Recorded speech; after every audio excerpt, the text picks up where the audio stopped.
Bismillah. Assalamualaikum warahmatullahi wabarakatuh. Waalaikumsalam warahmatullahi wabarakatuh. Alhamdulillahilladzi bi ni'matihi tatimmus shalihat. Asyhadu an la ilaha illallah wahdahu la syarikalah wa asyhadu anna Muhammadan abduhu wa rasuluh. Amma ba'du.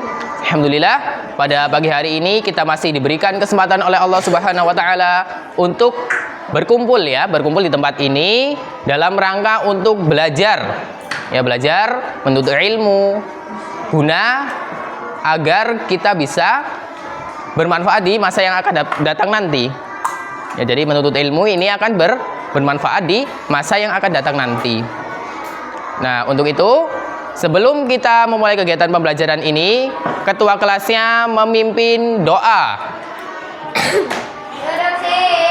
Sudah siap. Mari teman-teman kita membaca doa.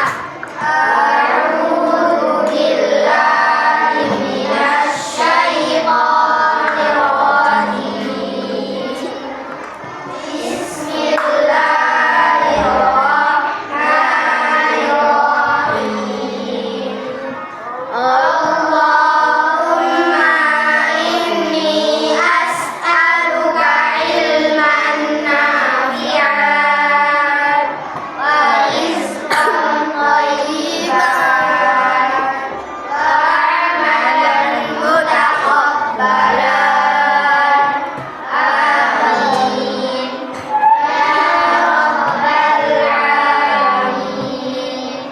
Ya Allah, sesungguhnya aku meminta kepadamu ilmu yang bermanfaat, rezeki yang baik, dan amalan yang diterima.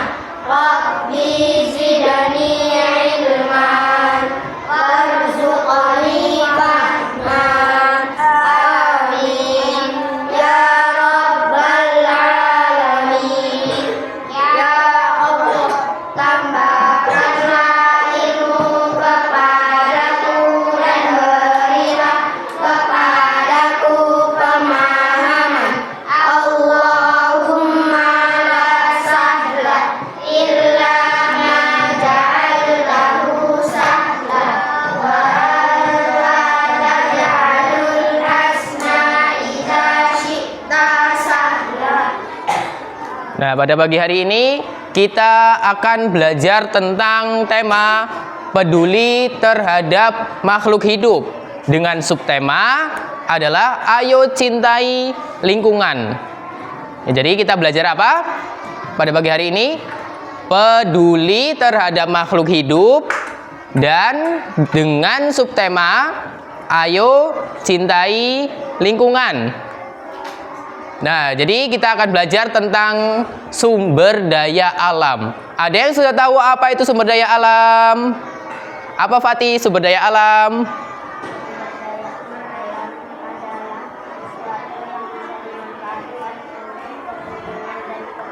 Ya, betul. Jadi, sumber daya alam adalah sesuatu yang dapat dimanfaatkan untuk berbagai kepentingan dan kebutuhan hidup manusia yang ada di sekitar kita. Nah, jadi sesuatu yang dapat dimanfaatkan untuk berbagai kepentingan dan berbagai kebutuhan hidup manusia itu disebut dengan sumber daya alam. Di mana? Di sekitar kita. Ya, sumber daya alam itu berada di sekitar kita. Ya, jadi kalau ada sumber daya alam itu ada seperti apa? Contohnya ada apa? Yang pertama ada tanah, air, kemudian ada udara, dan lain sebagainya. Nah, itu adalah contoh dari sumber daya alam. Nah, sumber daya alam ini dibagi menjadi 3 kelompok. Ya, dibagi menjadi 3 kelompok, yaitu adalah ada sumber daya alam hayati atau bersumber dari makhluk hidup, dan sumber daya alam non hayati atau abiotik. Ya, jadi sumber daya alam itu ada dibagi beberapa macam. Yang pertama itu ada sumber daya alam yang bersumber dari makhluk hidup, dan yang kedua itu sumber daya alam non hayati atau abiotik yang bersumber dari makhluk tak hidup atau benda mati. Nah, ini adalah berdasarkan jenisnya, ya, berdasarkan jenisnya. Apa contohnya sumber daya alam yang berasal dari hayati, yang berasal dari makhluk hidup? Itu ada contohnya di bidang peternakan. Ya, contohnya di bidang peternakan ada ayam, ada unggas, ada sapi yang bisa kita arah dagingnya, bisa kita ambil susunya. Ya, itu adalah contoh sumber daya alam yang berasal dari makhluk hidup atau yang disebut dengan sumber daya alam hayati. Sumber daya alam hayati. Kemudian ada sumber daya alam non hayati. Ya, ada sumber daya alam non hayati. Apa itu sumber daya alam non hayati? Yaitu sumber daya alam yang berasal dari benda mati atau makhluk tak hidup.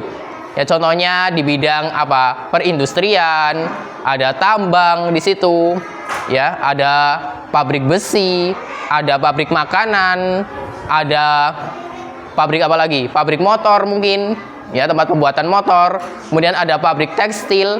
Nah, itu adalah contoh sumber daya alam yang berasal dari makhluk tak hidup.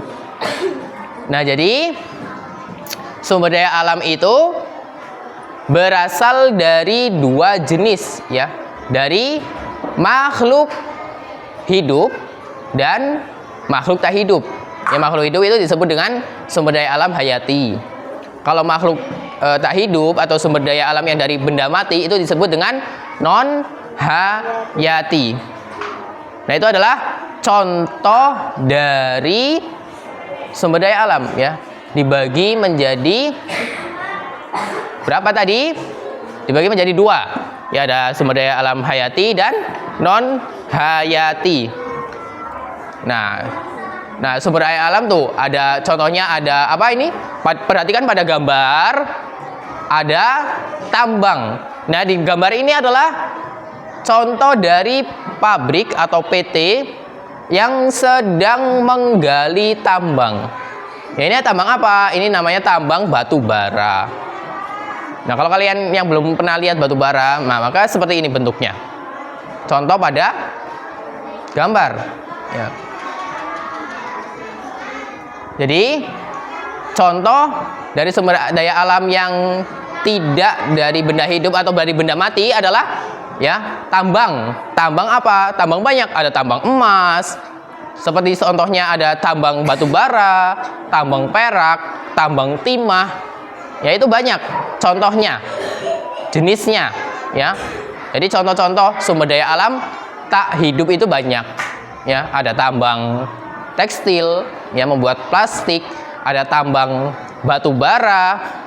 Nah, ini contoh tambang batu bara yang dilakukan oleh perusahaan-perusahaan besar, ya, yang dilakukan oleh perusahaan-perusahaan besar untuk mengambil batu bara dari perut bumi. Ya, jadi batu bara ini bersumber dari perut bumi.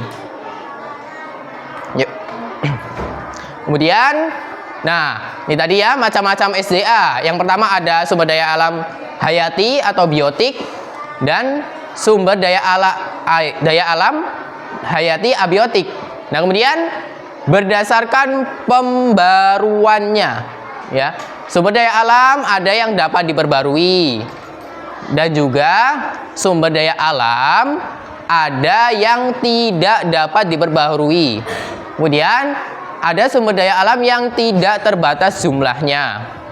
Kemudian berdasarkan kegunaannya, sumber daya alam penghasil bahan baku, ada sumber daya alam penghasil energi. Nah, ini adalah jenis, ya, macam-macam sumber daya alam berdasarkan jenis, berdasarkan pembaharuan, dan juga berdasarkan kegunaan.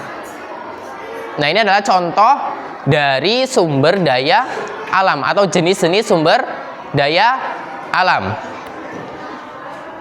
Kemudian ada pemanfaatan sumber daya alam hayati. Nah, seperti tadi disebutkan ya, tumbuhan. Di situ ada bahan makanan. Ya, contohnya seperti padi, jagung, gandum, tebu. Nah, ini adalah sumber daya alam yang disebut apa? Yang bersumber dari makhluk hidup. Ada padi, jagung, gandum, kemudian ada tebu. Kemudian ada untuk bahan bangunan, ya, ada kayu jati, kayu mahoni. Nah, kayu jati ini biasanya untuk membuat meja, membuat lemari, membuat pintu, kemudian membuat gawangan jendela. Nah, itu adalah contoh kegunaan sumber daya alam yang berasal dari kayu jati, kayu mahoni, ya, dan lain sebagainya. Kemudian ada bahan bakar. Nah, bahan bakar di sini ada apa? Biosolar. Nah, yang itu berasal dari apa? Dari kelapa sawit. Nah, kalau kita lihat pabrik kelapa sawit itu, dari situ menghasilkan minyak ya, minyak mentah. Ya, dari buah sawit itu yang dipanen oleh petani, maka buah sawitnya akan disetor ke pabrik sawit untuk diolah menjadi minyak. Kemudian untuk sebagai obat, ya. Jadi sumber daya alam itu ada beberapa macam. Ada yang sebagai makanan, bahan bangunan, kemudian ada bahan bakar, kemudian ada obat sebagai obat. Contohnya ada jahe, ada daun bihanong, ada kina. Nah, itu adalah contoh dari pemanfaatan sumber daya alam. Berdasarkan bahan makanan apa tadi? Yang untuk dijadikan bahan makanan contohnya apa? Ya, ada apa lagi Fauzan? Jagung. Kemudian ada apa lagi? Ya, gandum, tebu. Kemudian yang bahan bangunan, ada apa Amar? Kayu jati. Ya, betul. Kemudian? Ya, betul. Ada kayu jati, ada kayu mahoni. Kemudian ada bahan bakar biosolar. Contohnya apa Fahri? Ya, kelapa sawit. Betul sekali. Kemudian ada sebagai obat apa Fatimah Zahra? Ya, ada jahe, ada daun bihanong, ada kina. Nah, ini adalah contoh sumber daya alam berdasarkan manfaatnya. Ya, ada yang sebagai bahan makanan, ada bahan bangunan, kemudian ada bahan bakar, kemudian ada sebagai obat. Ya, sebagai obat. Nah, ini adalah jenis manfaatnya. Kemudian pertanian dan perkebunan. Nah, di sini pertanian di Indonesia menghasilkan berbagai tumbuhan komoditi ekspor. Nah, seperti tadi contohnya ada padi, ada jagung, ada kedelai, ada sayur-sayuran, ada cabai, kemudian ada ubi dan singkong. Di samping itu, Indonesia juga dikenal sebagai perkebunannya. Antara lain ada karet, bahan baku ban ya, sebagai bahan baku ban, ada kelapa sawit sebagai bahan baku minyak goreng.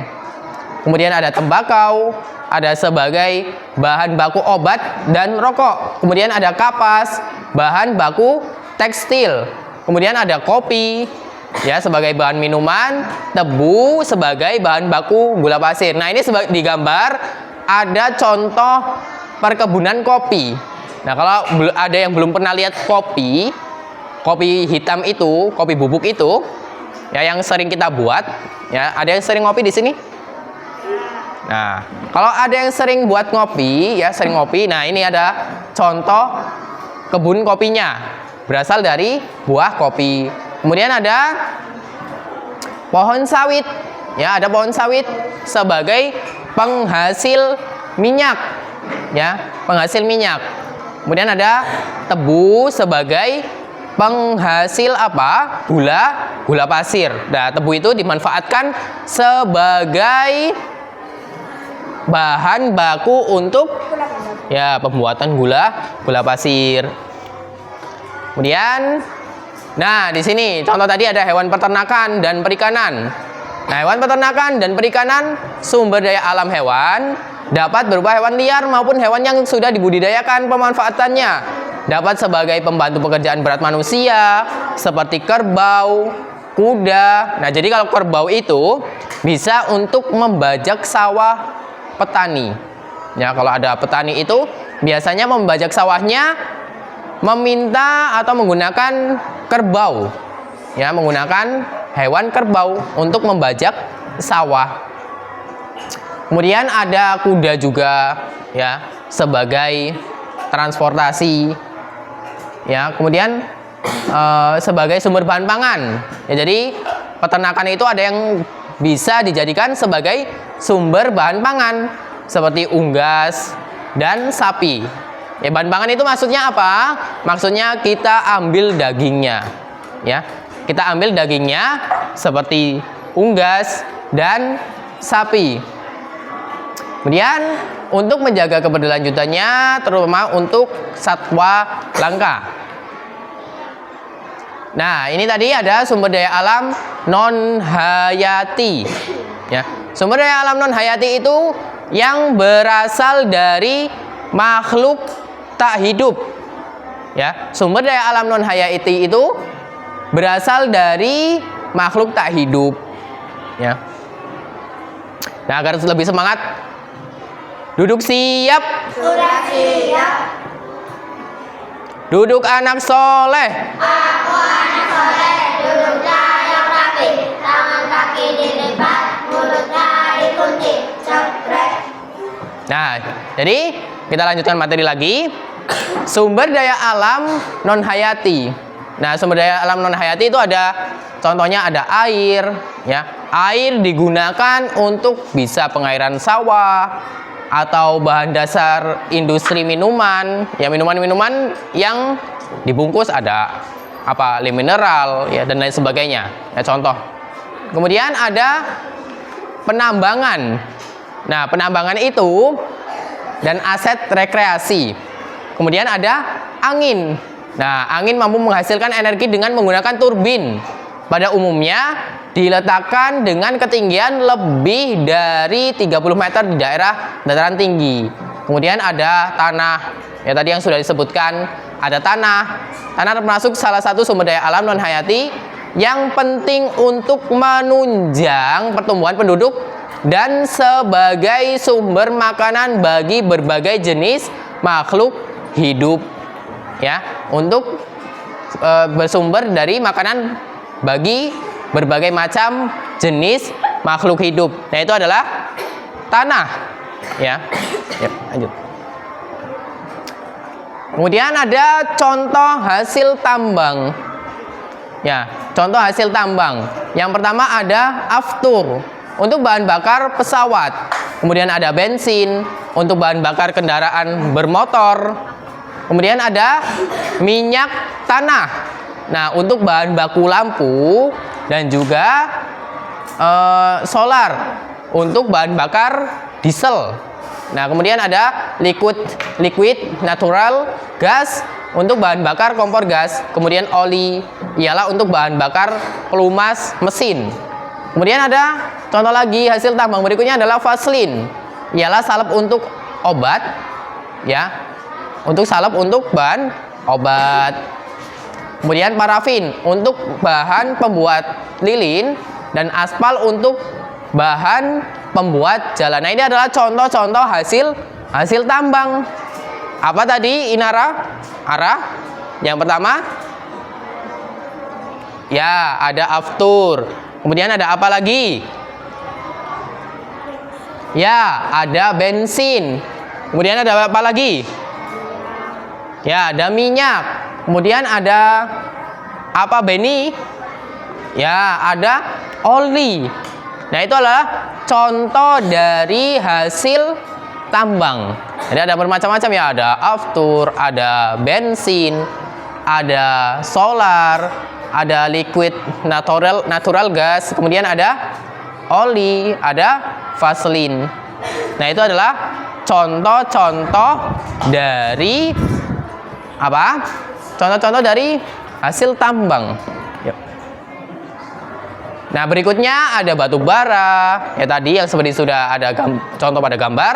Kemudian ada biji besi untuk peralatan rumah tangga, pertanian dan lain-lain. Kemudian ada tembaga, tembaga itu merupakan jenis logam yang berwarna kuning. Ya, tembaga biasanya digunakan untuk kabel. Nah, kabel-kabel ini biasanya digunakan apa yang digunakan? Tembaga, menggunakan tembaga untuk mengaliri listrik, ya. Untuk mengaliri listrik menggunakan tembaga. Kemudian ada emas dan perak untuk perhiasan. Ya, kemudian ada marmer untuk bahan bangunan, rumah atau gedung. Kemudian ada belerang untuk bahan obat penyakit kulit. Nah, itu adalah contoh dari hasil tambang. Ya, contoh dari hasil tambang. Kemudian ada permasalahan sumber daya. Ya, ada dua faktor utama. Nah, permasalahan tentang sumber daya alam ini ada dua faktor utama. Yang pertama itu pertumbuhan penduduk yang pesat. Kemudian ada perkembangan teknologi dan pemanfaatan sumber daya alam. Yuk. Nah, akibat dari penggunaan sumber daya alam yang tidak memperhatikan daya dukung lingkungan atau carrying capacity, ya, seperti terjadi sekarang ini, telah merugikan manusia itu sendiri karena keseimbangan alam terganggu, sehingga tak jarang justru menimbulkan bencana bagi manusia. Sebagai contoh kerusakan yang dibuat oleh manusia. Next. Nah, ada pertanian. Ya, ada pertanian di sini. Ada penggundulan hutan. Nah, penggundulan hutan ini merupakan salah satu contoh kerusakan yang diakibatkan oleh kegiatan pertanian ladang berpindah. Nah, jadi kalau membuka pertanian itu pasti menggunduli hutan untuk dijadikan apa? Dijadikan lahan pertanian. Ya, efeknya apa? Tanah menjadi kurang subur dan terjadi pengikisan tanah. Kemudian ada perikanan. Nah, cara penangkapan ikan yang salah, contohnya memakai peledak bom atau menggunakan racun, ya, itu bisa menyebabkan ikan-ikan punah. Ya, karena tidak bisa beregenerasi. Kalau kita menggunakan bom ketika menangkap ikan atau menggunakan racun dan lain sebagainya, itu bisa membuat bibit-bibit ikan juga ikut mati sehingga tidak bisa beregenerasi lagi. Ya, kemudian ada teknologi dan industri. Penggunaan traktor dalam membajak sawah sebagai alat bantu. Traktor memang mempermudah dan mempercepat dalam membajak sawah. Namun kadang ada hal lain yang terbawa seperti sisa bahan bakar, buangan oli dan sebagainya. Kemudian ada pencemaran. Nah, pencemaran udara hasil limbah industri, limbah pertambangan, dan asap kendaraan bermotor dapat mencemari udara. Asap-asap hasil pembuangan tersebut terdiri atas karbon monoksida, ada karbon dioksida, dan belerang dioksida. Karbon dioksida mengakibatkan hawa pengap dan naiknya suhu permukaan bumi. Karbon monoksida dapat meracuni dan mematikan makhluk hidup, sedangkan belerang dioksida menyebabkan udara bersifat korosif yang menimbulkan proses perkaratan pada logam. Kemudian ada pencemaran suara. Nah, pencemaran suara dapat timbul dari bising-bising suara mobil, kereta api, pesawat, udara, dan jet. Di pusat-pusat hiburan dapat pula terjadi pencemaran suara yang berasal bersumber dari tape recorder yang diputar keras-keras. Kemudian ada pencemaran air. Pembuangan sisa industri secara sembarangan bisa mencemarkan sungai dan laut. Jika sungai dan laut tercemar, akibatnya banyak ikan dan mikrobiologi yang hidup di dalamnya tak mampu hidup lagi.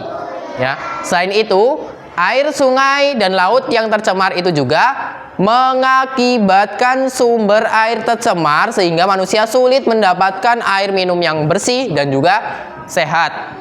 Kemudian ada pencemaran tanah, penyebabnya pembuangan ampas kimia dan kertas plastik bekas membungkus botol. Kemudian faktor-faktor lain penyebab kerusakan sumber daya alam. Yang pertama adalah faktor alami yang disebabkan oleh gunung berapi.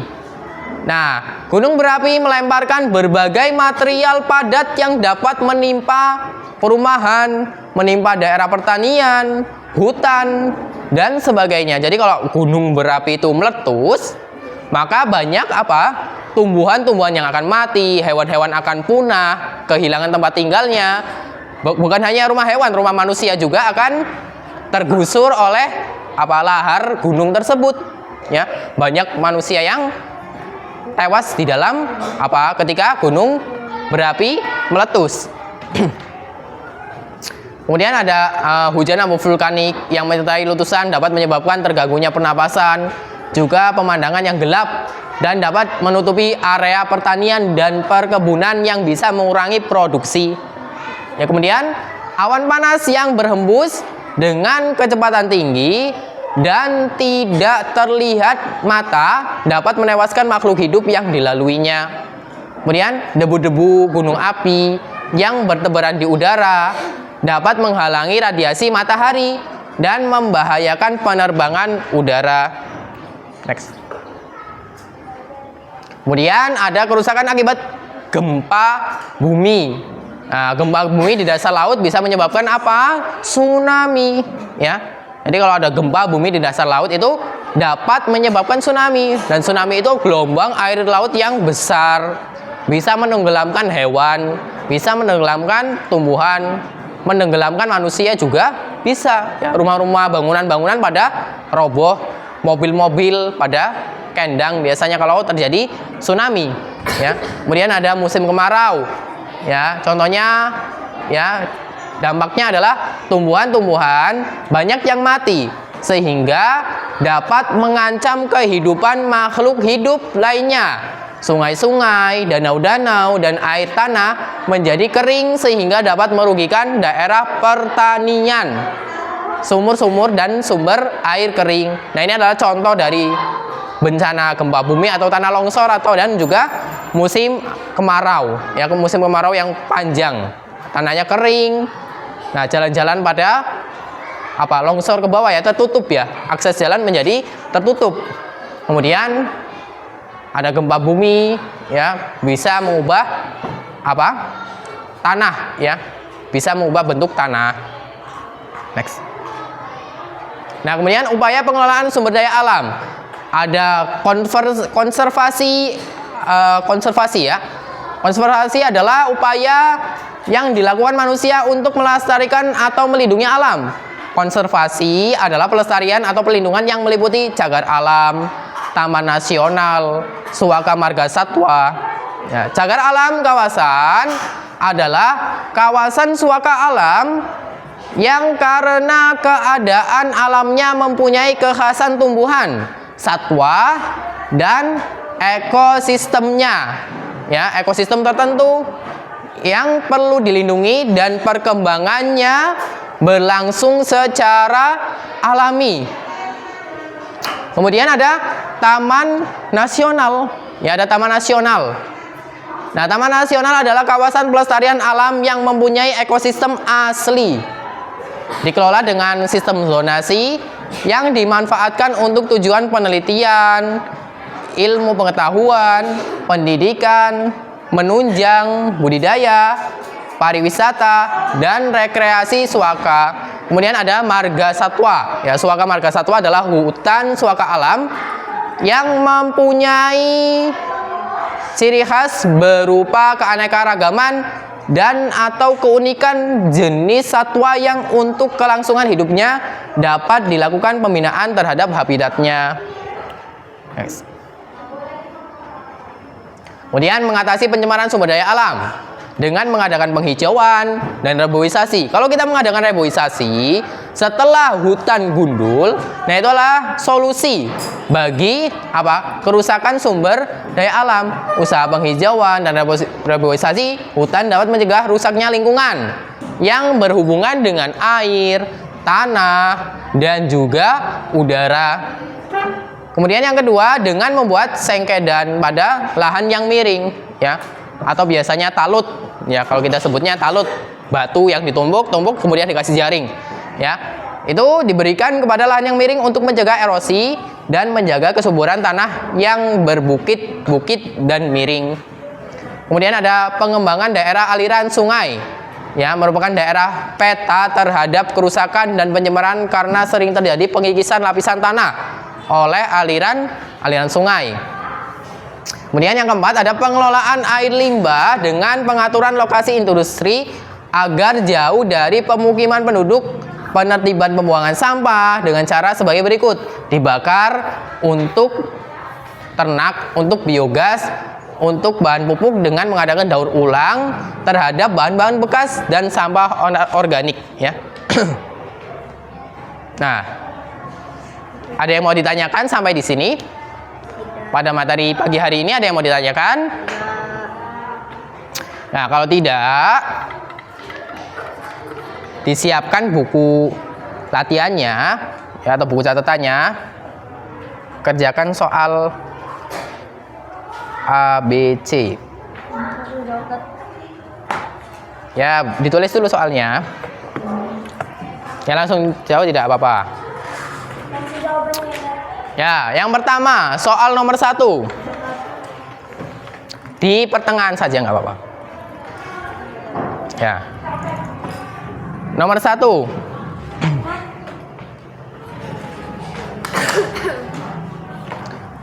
Segala sesuatu yang berasal dari alam dan dapat dimanfaatkan untuk memenuhi kebutuhan hidup manusia disebut A. Sumber daya manusia, B. Sumber daya alam, C. Sumber daya buatan, D. Sumber daya modal.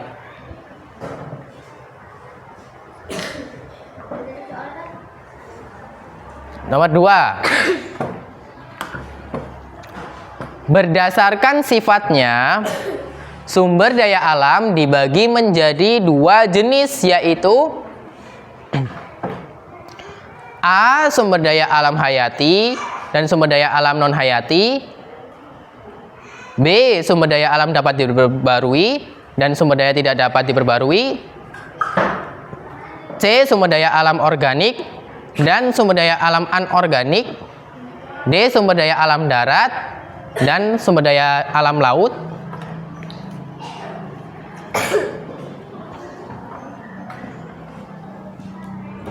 Nomor 3. Berikut ini adalah contoh sumber daya alam yang dapat diperbarui adalah A. Emas atau perak dan tembaga, B. Minyak bumi, batu bara dan gas alam, C. Air, tanah dan tumbuhan, D. Besi, nikel dan timah. Kemudian nomor 4. Mengapa minyak bumi dikelompokkan ke dalam sumber daya alam yang tidak dapat diperbarui? A. Karena harganya sangat mahal, B. Karena proses pembentukannya membutuhkan waktu jutaan tahun, C. Karena hanya bisa ditemukan di laut, D. Karena manusia tidak menyukainya. Nomor 5. Sumber daya alam yang berasal dari makhluk hidup, hewan dan tumbuhan disebut sumber daya alam.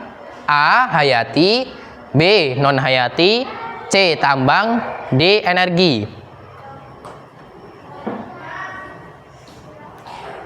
Kemudian nomor 6. Cahaya matahari sangat bermanfaat bagi tumbuhan untuk proses A. Pernapasan, B. Fotosintesis, C. Penyerbukan, D. Penguapan. Nomor 7. Aftur adalah bahan bakar pesawat terbang yang merupakan hasil pengolahan dari A. Kelapa sawit, B. Minyak bumi, C. Batu bara, D. Getah karet. Nomor 8. Tanaman kapas sering dimanfaatkan manusia sebagai bahan baku untuk membuat A. Makanan, B. Obat-obatan, C. Pakaian, D. Bahan bangunan.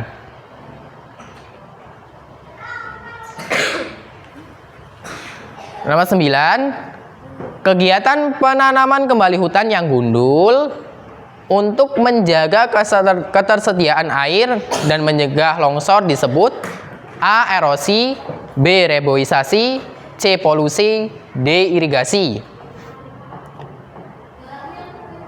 Nomor 10. Emas dan perak adalah contoh hasil tambang yang biasanya dimanfaatkan untuk A. Bahan bakar kendaraan, B. Bahan bangunan rumah, C. Perhiasan, D. Peralatan masak. Nah, dikerjakan dan dikumpulkan. Yuk, kumpul sekarang. Kumpul di sini secara rapi bergantian. Nah, satu-satu.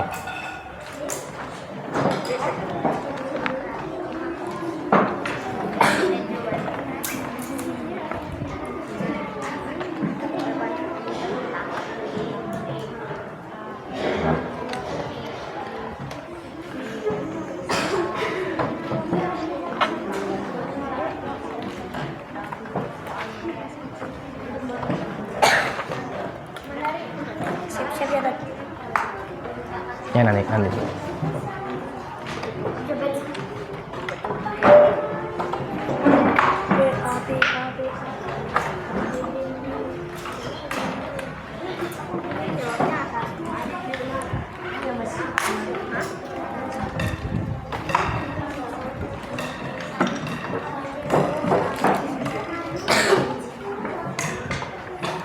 Nah, sudah semua? Kalau sudah,